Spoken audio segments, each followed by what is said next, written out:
Hey les amis, je vous espère en forme, soyez les bienvenus dans cette quatrième et ultime partie de notre visite parisienne. Alors aujourd'hui, on va faire ce que je voulais faire en premier, mais ce que j'avais dû, Tour de France oblige, reporter pour des raisons logistiques. Aujourd'hui, on va se faire du bien mentalement, on va pas se compliquer la vie, d'accord? On va suivre une route toute droite, préétablie, qui nous a été toute tracée. Elle est pas belle la vie? Partons aujourd'hui à la conquête de l'Axe avec un grand A.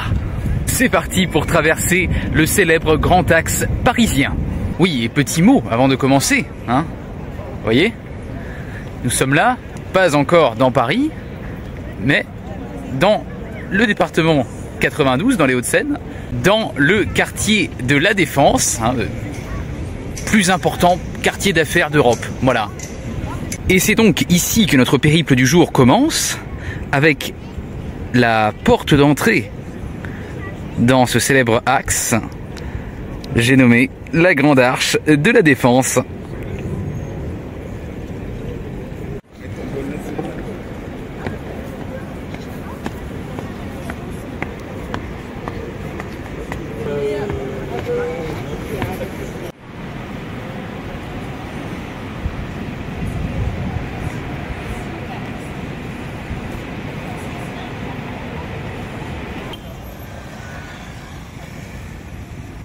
Et voilà notre arrivée, si je puis dire, à notre deuxième station, les amis. Après l'arche, l'arc avec l'arc de triomphe.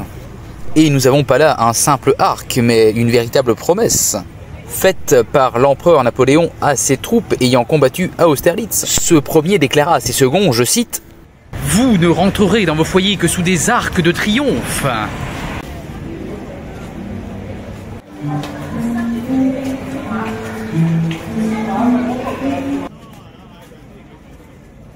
Et depuis un peu plus d'un siècle, nous pouvons également retrouver deux autres hommages faits cette fois-ci aux soldats français tombés lors de la Première Guerre mondiale, avec cette tombe contenant la dépouille du célèbre soldat inconnu et cette flamme perpétuellement ravivée depuis le 11 novembre 1923.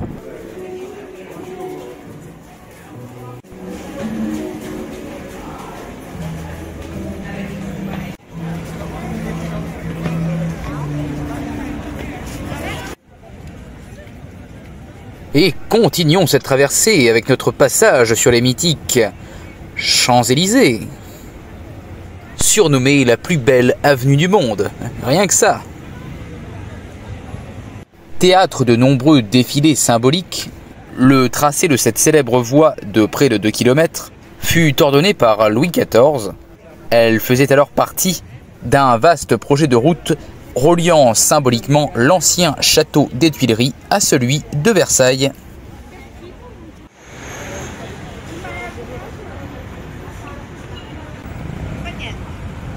Bon, de nos jours, cette grande avenue parisienne est surtout connue pour être un symbole de la société de consommation, avec ses boutiques de luxe ou autres grands restaurants.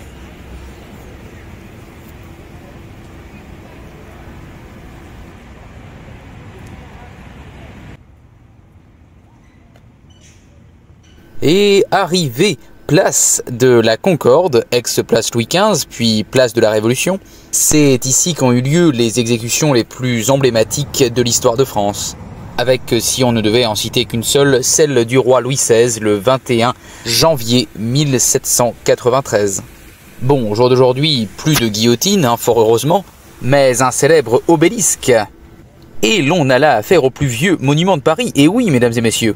Alors là, vous allez me dire, mais Corentin, il a été installé en 1836. Oui, d'accord, mais la conception de cet obélisque remonte quant à elle au XIIe siècle avant Jésus-Christ. Il se trouvait à l'origine au temple du Luxor en Égypte et fut offert à la France en symbole de l'amitié franco-égyptienne. Et place maintenant à un petit passage par le beau jardin des Tuileries.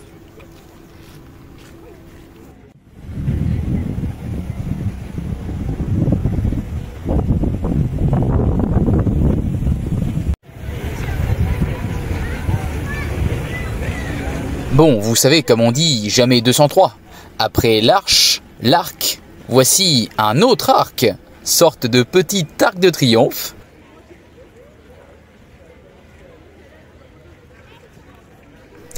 Et un peu plus loin derrière, une statue de Louis XIV. Et oui! Ah, décidément, le grand Louis est partout. Bon, eh bien sympa, cet axe historique qui se conclut donc ici, avec le Roi Soleil. Oui, la pyramide du Louvre n'est pas tout à fait dans l'axe.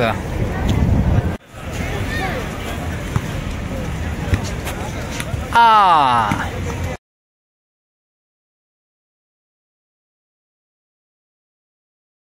Et merci à Jocelyn des Yvelines pour cette 52e photo. Et nous voilà déjà à la fin de cette vidéo, mais aussi de cette mini-série sur la visite de cette ville de Paris. J'espère que tout ça vous aura plu. Évidemment, ce n'était qu'un aperçu. Ce n'est pas en 4 vidéos de 6-7 minutes que je vais vous présenter toute la ville. Ouais. C'était intéressant parce que bon, moi voilà, tout ce que je vous ai présenté, je connaissais déjà, j'avais déjà... donc c'était vraiment un grand plaisir pour moi de pouvoir vous présenter notre chère capitale. J'ai donc vraiment dû faire des choix entre vraiment les symboles et ce qui me tenait aussi à cœur. Il y a des choses moins connues que moi j'aime bien, et voilà.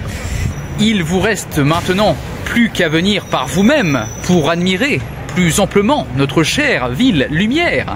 Et moi je vous donne rendez-vous demain chez les Balbiniens. À très très vite mes amis. Psst, et toi, pour ne rien manquer de l'aventure, je t'invite à t'abonner à cette chaîne YouTube et à me suivre sur les réseaux qui s'affichent ici. Allez, bisous, bisous.